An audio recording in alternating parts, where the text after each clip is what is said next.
দেখতে পাওনি? এখন আর নতুন একটা হুজুক উঠেছে, এয়ারপোর্টের ভিতরে মসজিদটাকে ভাঙতে হবে, না প্লেন চলবে না। এতদিন প্লেন চলছে, এখন চলবে না। কথা বোঝা যাচ্ছে না? এতদিন প্লেন চলতে, এখন আর প্লেন চলবে না। মাথায় রাখতে হবে, মসজিদটা হয়েছে আগে, এয়ারপোর্ট হয়েছে পরে। এয়ারপোর্টের জায়গায় মসজিদ হয়েছে না, মসজিদের জায়গায় এয়ারপোর্ট হয়েছে, এয়ারপোর্টের জায়গায় মসজিদ হয়নি। যে মসজিদের জায়গায় এয়ারপোর্ট কিছু খুঁজে পাচ্ছে না, ভেবেছিল কুরবানি বন্ধ করে দিলাম, গরু খাওয়া বন্ধ করে দিলাম, এই গরু নিয়ে মানুষ মুসলমান মারামারি কাটাকাটি করবে আর আমাদের সুবিধা হবে। কিন্তু ওরা জানে না, এ মুসলমান 2002 এর মুসলমান নয়, আর 2007 এর মুসলমান নয়, আর 2011 বা 21 বা 22 বা 25 এর মুসলমান নয়। এ মুসলমান 2026 এর মুসলমান। আমার আল্লাহ মুসলমানদেরকে বুঝার তৌফিক দিয়েছে। জোরে হবে না? বুঝে না? কথা বলেন, বুঝে না? আর এই চোখটা কে খুলেছে? জোরে বলো। আরে আল্লাহ তো চোখ খুলেছে, কাদের ওসিলায়? ফুরফুরা কয়েকটা হুজুরের ওসিলায়। ঠিক বোঝে না? ভুল বলছি? ভুলে যাসনি বা ভুলে যাসনি? দেখছে কুরবানি বন্ধ করে দিয়েছে, মুসলমানরা এক বাক্যে কুরবানি মেনে নেবে। মসজিদের মাইক বন্ধ করে দিয়েছে, মুসলমানরা এক বাক্যে মেনে নেবে। আর কথা বোঝা যাচ্ছে নাকি বলছি? রাস্তায় ঈদের নামাজ বন্ধ করে দিয়েছে, মুসলমানরা এক বাক্যে মেনে নিয়েছে। এবারে প্ল্যান যে কটা করছে সব তো ওরা মেনে নিচ্ছে, এবারে প্ল্যান করছে মসজিদটা ভাঙার প্ল্যান করছে। দেখো, হ্যাঁ, সরকার যে আইন আমরা করবে আমরা সবাই মাথা পেতে মেনে নেবো, কিন্তু হ্যাঁ, আইনটা যেন আইনের মতন হয়। আইনটা আইনের মতন যেন হয়, বৈধ যেন হয়, সঠিক হয়, অবশ্যই মেনে নেব। হ্যাঁ হ্যাঁ, ঠিক আছে। হোক, যত মাইক বন্ধ হবে হোক। জলসা যদি রাত্রি 12টা পর্যন্ত হয়, তাহলে হিন্দু ভাইদের পুজোটা রাত 12টার মধ্যে করতে হবে না? হবে না? জোরে বলে। চলো, অসুবিধা নেই। আমাদের জলসা তোমরা এক কাজ করো, 9টা বন্ধ করতে দাও। কটা পর্যন্ত? জোরে বলে। 9টা বন্ধ করতে দাও। তোমাদের পুজো কিন্তু 9টা বন্ধ করতে হবে। আমরা দিনের বেলা জলসা করব। আমরা আর পুজো তোমাদের দিনের বেলা হবে না তো? কেন? ওদের নিয়ম কানুন আছে, আমি জানি না, অবশ্যই নিয়ম কানুন আছে। তোমরা যা আইন করবে সময়, আমি তো ওই জন্য বলি গ্যাসের দামটা 5000 টাকা হয়ে যায়। ক টাকা? আর পেট্রোলের দামটা হয়ে যাক 1050 টাকা লিটার, আর ডিজেলটা হয়ে যাক 1200 টাকা। 1 কিলো চাল যেন 800 টাকা হয়। ক টাকা? আচ্ছা, রাগ হচ্ছে নাকি? যদি বলেন ভাই জানি কেন, আমরা কত পার্সেন্ট? 30%। আর ওরা কত পার্সেন্ট? 70। আমরা তো 30% এমনি মরা। না আছে কাজ কাম, না আছে ব্যবসা, না আছে শিক্ষা, না আছে চাকরি, এমনি আমরা মরা। এই মরাটাকে মারতে গিয়ে 30% যদি মারতে গিয়ে 30%কে সিধে করতে গিয়ে দেখবে 70% এমনি সিধে হয়ে যাবে। যদি জানতাম আমাদের জন্য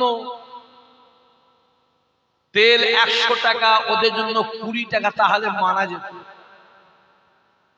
আমাদের জন্য গ্যাস 1200 টাকা, ওনাদের জন্য 150 টাকা, তাহলে মানা যেত। যখন দেখছি তেল ওরাও যা দামে কিনছে আমরাও কিনছি, ওরাও যে দামে চাল কিনছে আমরাও সে দামে চাল কিনছি, ওদের জন্য গ্যাস যে দাম আমাদের জন্য সেই দাম, যত পারো দাম বাড়াও, আমাদের কোনো অসুবিধা। আমরা আন্দোলনে যাবো না, পরিষ্কার বলছি, মারা খেতে পারবো না আমরা। যত পাই দাম বাড়া, অসুবিধা নেই। আর মুসলমান তো ও যত দামি হোক, পয়সা না থাকলেও ধার করে কিনে খাবে না? খাবে না? যদি বলো, এমনিতেই খাসির গোশত 1200 হয়েছে। কত হয়েছে? 1200। এখনো খাওয়া কিন্তু আমরা শুরু করিনি। আর আমরা যদি খাওয়া শুরু করি না, ওটা 4000-এ ঠেকে যায়। সামনে বছর নিয়ত করলে কুরবানির সময় কেউ খাসি দিবি। কি বললাম? জোরে বল, জোরে বলো, জোরে বলো। কেউ খাসি দেবে না, মানা করছি, কেউ খাসি দেবে না। যারা ঈশা আকসারকে ভালোবাসি তারা সব পাঁটা কুরবানি দেবে। কি দেবে? জোরে বলো, জোরে বলো। রেজাউল জোরে বল। পাঁটা কুরবানি দিবি। কি দিবি বল? জোরে বল। পাঁটা কুরবানি দিবি। খাসিতে খুঁত আছে না? জোরে বলো। খাসিতে খুঁত আছে, কুরবানি খুঁত হবে। পাঁটায় কোনো খুঁত আছে? কথা বলে না। পাঁটায় কোনো খুঁত আছে? পাঁটাটা হচ্ছে আসল কুরবানি হবে, ওটা কোনো খুঁত নেই। পাঁটা যেন গ্রামে এলাকায় না থাকে। আমি তো নিয়ত করি, আজকেও বলেছি একজন, ওই কুরবানি মাস তিনেক আগে একটা এইরকম বড় পাঁটা দিয়ে যাবি, বগো পাঁটা, বুঝলেন? এত বড় একটা পাঁটা দিয়ে যাবি, ঘরে রেখে দেবো, মাঝে মাঝে ছবি ছবি পাঁটা কুরবানি দেখে। এটা তোরা সব পাঁটা দিবি, একটা করে নিয়ত করলে। এখন তো পয়সা জমা। আমার যুবকগুলোকে বলছি, ভাইগুলোকে বলছি, আব্বা চাচাগুলোকে বলছি, ওই মাসে মাসে 500 করে জমাও, মাসে মাসে 500-600 করে জমা, একটা বোকা পাড়া ভাঁড় করো, ভাঁড় 500-600 করে জমিয়ে 12 মাসে কত হবে? 6000 হবে না? হবে না? 6000 টাকা সব খাসি কিনবি না, কেউ খাসি কিনবে না। এটা আমি ফুলফাতে অ্যানাউন্স করবো আগের বছর। কেউ খাসি কিনবে না, পাঁটা কিনবে, পাঁটা। খাসি কুরবানি দিলে খুঁত থাকবে, পাঁটা কুরবানি দিলে জোরে বলো কোনো খুঁত থাকবে না। একটা যেন এলাকায় যেন পাঁটা খুঁজে পাওয়া না যায়। আর পাঁটা যখন পাবে না, ওদের পুজো, কথা বুঝতে পারছি না, খেয়ে ফেলবো আমরা। আমার কথা বোঝা যাচ্ছে কি বলছি? গরু বন্ধ করছি, বন্ধ করতে হবে। গরু গরু খাবো না আমরা, একদম কোনো গরু খাবো নি আমরা, পাঁটা খাবো আমরা। পাঁটা কুরবানি করবো, পাঁটা জবাই করে জানো। ওরা ওই ওদের একটা পুজো আছে, কালী পুজো, ওই পাঁটাকে ভয়, যে পাঁটা যেন খুঁজে না পায়। চলো, যা আইন হবে, যা আইন হবে হবে। আর আমি নিয়ত করেছি, আমি এমনি যখন কুরবানি দিতাম তখন আমি ষাঁড় দিতাম, ষাঁড়, ষাঁড়।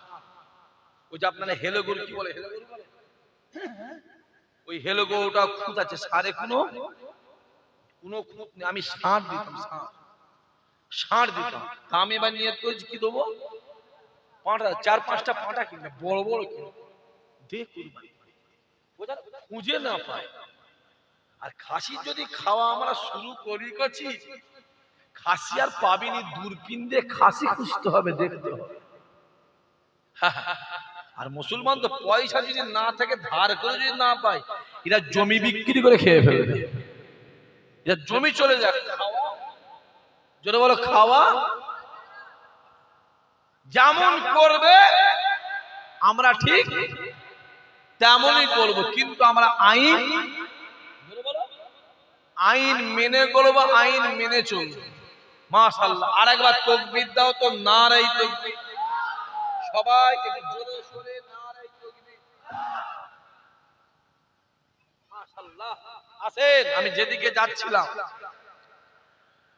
রাসূল বলে, আমার সাহাবারা তৈরি হয়ে যাও, জিহাদের ময়দানে যেতে হবে।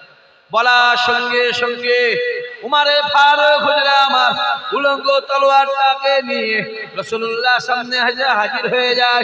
আসসালাতু আসসালামু আলাইকা ইয়া রাসূলুল্লাহ, ইয়া হাবিবাল্লাহ হুজুর, আপনি বলেছেন জিহাদের ময়দানে যাবেন, আমি ওমর তৈরি হয়ে গেছি, জিহাদের ময়দানে চলেন।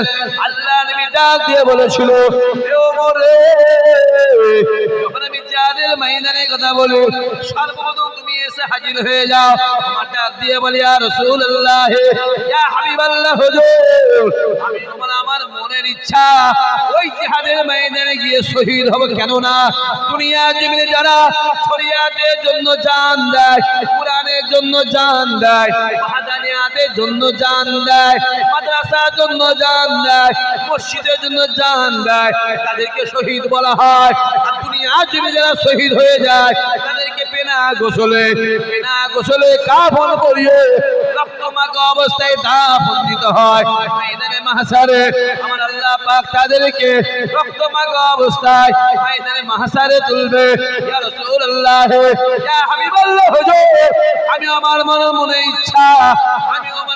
মনে ইচ্ছা দুনিয়া জীবনে শহীদ হবে। কেন না ময়দানে মাহশারে শহীদানেরা আল্লাহ পাকের দরবারে যেটা চাইবে আমার আল্লাহ পাক শহীদানদের দোয়া কবুল করে নেয়।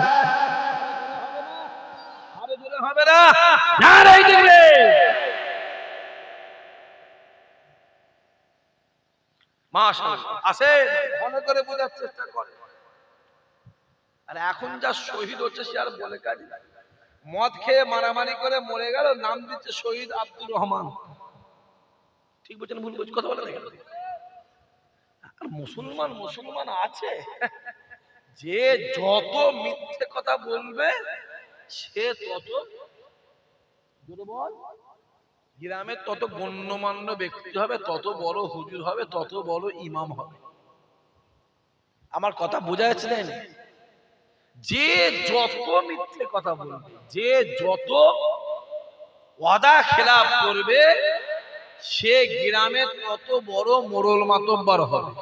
মাথায় রাখতে হবে, ওয়াদা খেলাপকারী পিছনে নামাজ জোরে বলো হবে না। অত সহজ নয়।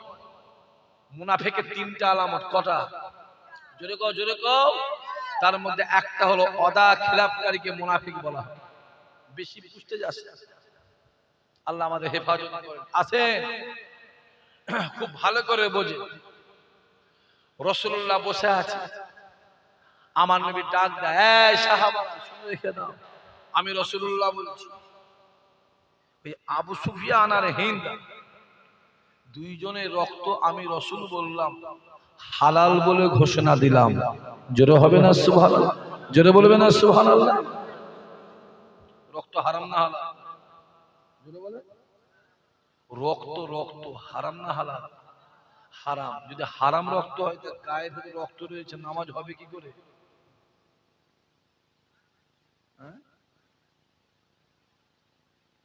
আর বেরোলে হারাম। গরু রক্ত বেরোলে কি হালাল না হারাম? মাথায় রাখতে হবে, রক্ত যতক্ষণ ভিতরে থাকবে ততক্ষণ হালাল, যেই বাইরে বেরিয়ে এলো হারাম। রাসূলুল্লাহর রক্ত ভেতরেও হালাল, বাইরেও হালাল। জোরে হবে না সুবহানাল্লাহ? নবীর এ টু জেড সবই হালাল। পেশাব হালাল, পায়খানা হালাল, সবই আছে। রাসূল বলছে আবু সুফিয়ান আর ওর স্ত্রী হিন্দা দুজনের রক্তকে আমি নবী হালাল বললাম। মুরগিটা খুব লাফালাফি করছে, তার মানে কি? জবাই করতে হবে। হাঁসটা খুব অসুবিধা করছে, এর বাড়ি ওর বাড়ি চলে যাচ্ছে, ওকে হালাল করতে হবে, তার মানে কি? জবাই করতে হবে, হালাল করতে হবে, মানে জবাই করতে হবে। রাসূল বলছে ওই দুজনের রক্ত হালাল। সাহাবা হুজুররা খুঁজছে দুজনকে, যেখানে পাবে সেখানেই কতল করে দেবে, নবী বলে দিয়েছে। কারণ নবীকে এত অত্যাচার করেছে, এত জুলুম করেছে, সারা জীবনটা আবু সুফিয়ান রাসূলুল্লাহকে জুলুম অত্যাচার করেছে। এই 5টা বছর অনেক মানুষ ফুরফুরা কিছু হুজুরকে জুলুম অত্যাচার করেছে না করে না? জোরে বলো, জোরে বলো। অত্যাচার করেছে, আজকে আবার তারা ফুরফুরায় গিয়ে ধন্না দিচ্ছে। ঠিক না ভুল? জোরে বলে। মাথায় রাখতে হবে, অতীত ভুলে যাওয়া যাবে না। হ্যাঁ, এসেছো, খাও দাও, শুয়ে থাকো, মহব্বত করো, কিন্তু মনে থাকবে সেই জিনিস। কথা বোঝা যাচ্ছে না কি বলছি? মনে থাকবে সেই জিনিস। খুব ভালো করে বোঝে। খবরটা যখন আবু সুফিয়ানের কাছে গেছে, রাতের অন্ধকারে আবু সুফিয়ান রাসূলুল্লাহর কাছে এসে হাজির, হুজুর অন্যায় করেছি, ভুল হয়ে গেছে। লোকের পাল্লায় পড়ে বুঝতে পারি না হুজুর, অন্যায় করেছি, ভুল করেছি হুজুর। আজকে আমি আপনার কাছে হাজির হয়েছি, আপনি আমার হাতে হাত দিয়ে আমাদেরকে ইমানে কালমা বলিয়ে নেন। আমরা আপনার হাতে হাত দিয়ে ইমানে কালমা বলে মুসলমান হতে যাই। আমার দয়ার নবী, মায়ার নবী, রহমতের নবী আমার রাসূলুল্লাহ হাতটা বাড়িয়ে দিয়ে ওই দুইজনকে ইমানে কালমা বলিয়ে মুসলমান করে নিয়েছিলেন। মুসলমান হওয়ার পর রাসূল বলছে, হিন্দা আমি রাসূল বলছি, তুমি আমার সামনে জীবনে আসবে না। তুমি ঈমানে এনেছো, আমার সামনে জোরে বলে জীবনে আসবে না। কেননা শুনে রেখে দাও, আমি রাসূলুল্লাহ জানিয়ে দিলাম, আমি নবী জানিয়ে দিলাম, যখন তুমি আমার সামনে আসো, আমার চোখের সামনে আমার চাচার মুখটা ভেসে ওঠে। এই হিন্দা শুনে রেখে দাও, আমার হাতে হাত দিয়ে ইমানে কালমা বলে তুমি মুসলমান হয়ে গেছো, আমার সামনে খবরদার আসবে না। হিন্দা ডাক দিয়ে বলে, ইয়া রাসূলুল্লাহ, ইয়া হাবিবাল্লাহ, হুজুর অন্যায় করেছি, ভুল করেছি, জুলুম করেছি, জালিমি করেছি। ইয়া রাসূলুল্লাহ, ইয়া হাবিবাল্লাহ, হুজুর আমি তো আপনার হাতে হাত দিয়ে মানে কালমা পড়ে মুসলমান হয়ে গিয়েছে। আল্লাহ নবী ডাক দিলে, আমি যখন তোমায় দেখে আমার চাচা আমার হামজার কথা মনে পড়ে যায়। আমি রাসূলুল্লাহ আমার চাচা হামজাকে আমি আমার জানের থেকে বেশি মহব্বত করেছিলাম।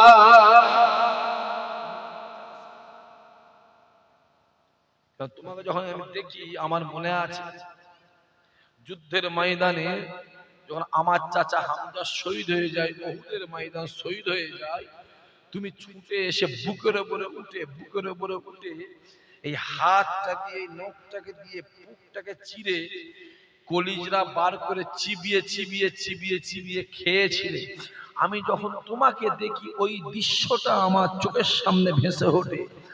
আর ওই দৃশ্য ভেসে উঠলে আমি রাসূলুল্লাহ সহ্য করতে পারি না।